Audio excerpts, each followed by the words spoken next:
Hello, good afternoon students. अपनी कविता 90 वरदान मांगूंगा नहीं, इस कविता का मैं आपको अर्थ समझा के देती हूँ।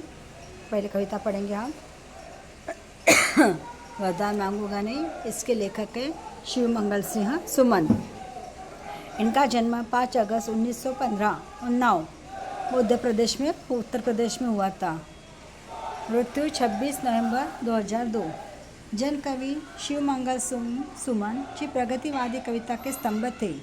उनकी कविताओं में जन कल्याण, प्रेम, इंसानी जुड़ाव, रचनात्मक विद्रोह के स्वर मुख्य रूप से मुखरित हुए।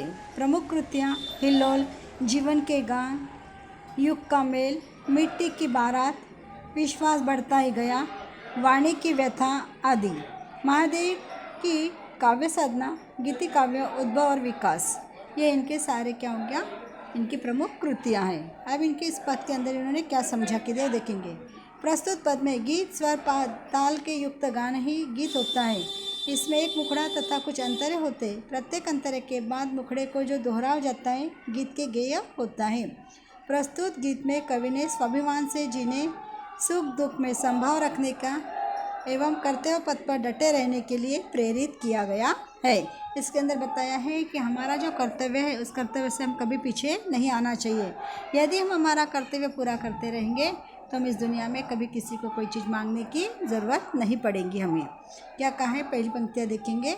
यह हार एक विराम है, जीवन महासंग्राम है, तिल तिल मिटूंगा पर दया की भीख नहीं, मैं लूँगा नहीं, वरदान मांगूंगा नहीं। क्या कह रहे वो कि देखो, कवि कहते हैं कि जीवन के महायुद्ध के अंदर इस युद्ध में भयंकर हार हो जाए हमारी, और जीत भी हो सकती है, हार भी हो सकती है, लेकिन हमें हार का सामना करना पड़े तो कभी घबराना नहीं है, बिल्कुल घबराना नहीं है। यदि हम इस जीवन की हार को सदा के लिए थोड़ी होती है, कुछ समय के लिए हार होती है, उसके पश्चात हमारी जीत निश्चित है।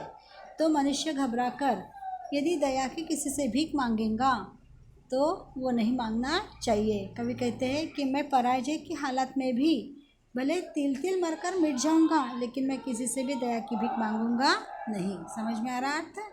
ये देखो, यह हार एक विराम है, जीवन महासंग्राम है, तिल तिल मिटूंगा पर दया की भीख मैं लूँगा नहीं, वरदान मांगूंगा नहीं। कवि कह रहे हैं कि जीवन कैसा है, महायुद्ध के समान है। महासंग्राम का मतलब महायुद्ध है। जीवन एक महायुद्ध है। इस युद्ध के अंदर एक तो हार होगी या जीत होगी। यदि हार हमारी हो रही तो हार के समय हमें घबराना नहीं है, और यदि हम घबरा गए तो हम क्या करेंगे, किसी से भीख मांगेंगे। तो कवि कहते हैं कि मैं किसी से भीख मांगने वाला नहीं हूँ, तिल तिल मिट जाऊँगा, लेकिन मैं किसी से ही भीख मांगूंगा नहीं। समझ में आया? स्मृति सुखद पहरों के लिए, अपने खंडहरों के लिए, यह जान लो मैं विश्व की संपत्ति चाहूँगा नहीं, वरदान मांगूंगा नहीं। क्या करे कवि कि मेरे सुख के क्षणों के लिए, यादगार बनाने के लिए, भग्न आकांक्षाओं के लिए, पूर्ति के लिए मैं किसी के साथ में सारे संसार भर की संपत्ति भी मुझे मिल जाए तो मैं किसी की संपत्ति लेने के लिए तैयार नहीं हूँ। आप ये जान लेना कि मुझे किसी की कोई भी संपत्ति नहीं चाहिए, मैं उसे ठुकरा दूंगा। सिर्फ मैं क्या करूँगा, कवि कहते हैं कि मैं वरदान किसी से मांगूंगा नहीं। क्या हार में क्या जीत में, किंचित यही भयभीत में, ये देखना चाहिए।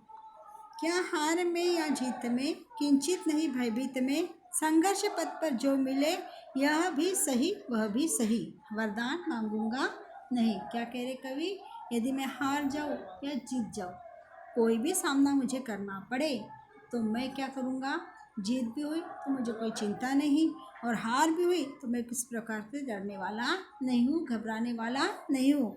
लेकिन इस संघर्ष की करने के लिए हार भी मुझे स्वीकार है और जीत भी मुझे स्वीकार है, दोनों भी चीज़ मुझे मिलती है, तो भी मैं किसी से वरदान मांगने वाला नहीं हूँ। आया ध्यान में? लघुता अब मेरी छुओ, तुम्ही महान बने रहो, अपने हृदय की वेदना में व्यर्थ त्यागूंगा नहीं, वरदान मांगूंगा नहीं। लघुतान अब मेरी छुओ, क्या बोल रहे वो कि मैं छोटा हूँ तो इसकी मुझे कोई चिंता नहीं है।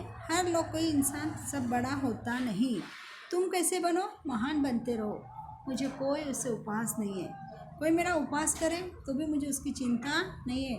मैं अपने आप को छोटा समझता हूँ और आपको बड़ा समझता हूँ। और मुझे मुझे पीड़ा हो रही है तो होने दो।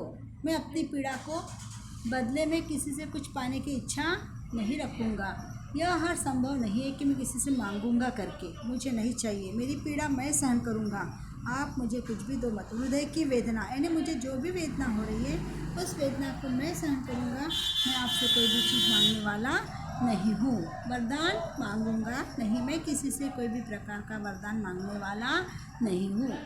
अब चाहे हृदय को ताप दो, चाहे मुझे अभिशाप दो, कुछ भी करो कर्तव्य पथ से, किंतु भागूंगा नहीं, वरदान मांगूंगा नहीं। क्या कह रहे कवि कि मुझे कितनी भी कोई पीड़ा पहुंचाता हो, ताप दो यानी पीड़ा पहुंचाता है, चाहे मुझे कोई गालियाँ दो या अभिशाप दो, शाप दिया तो भी मुझे कोई भी फर्क पड़ने वाला नहीं है। मेरे दोषारोपण कितना भी करे, मेरी बुराइयाँ ढूंढता रहे तो भी मैं उसके ऊपर डटा रहूँगा। मैं किसी के खिलाफ कुछ भी बोलने वाला नहीं हूँ। मैंने निश्चय कर लिया कि मैं अपने कर्तव्य से कभी भी पीछे आऊँगा नहीं। मैं अपने कर्तव्य के ऊपर हमेशा डटा रहूँगा, पर मैं कभी किसी से कोई प्रकार का वरदान मांगूंगा नहीं। आया समझ में? इस प्रकार की छोटी सी कविता है। ये कविता मैंने आपको समझा दी है और इस प्रकार आपको इस कविता के अर्थ आपके नोटबुक में आपको लिखना है। और उसके पश्चात इसका जो स्वाध्याय दिया हुआ है, इस पूरा स्वाध्याय आपको आपके नोटबुक में लिखना है। ठीक है, इतना आपको करना है। ओके,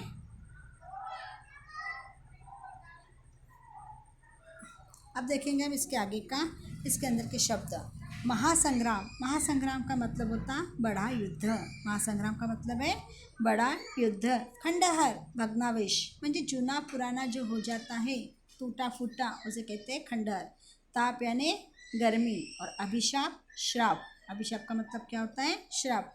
क्या कहा कवि ने कि इस कविता के अंदर चाहे हृदय को ताप दो, चाहे मुझे अभिशाप दो, कुछ भी करो कर्तव्य पथ से, मैं भागने वाला नहीं हूँ। मुझे चाहे लोगों ने कितनी भी गालियाँ दी, कितनी भी पीड़ा पहुँचाए, कितना भी मेरा मन दुखाए, कितना भी मेरे ऊपर दोषारोपण करे, मेरी बुराई करे, फिर भी मैं इस पथ से किसी के खिलाफ कुछ भी बोलने वाला नहीं हूँ।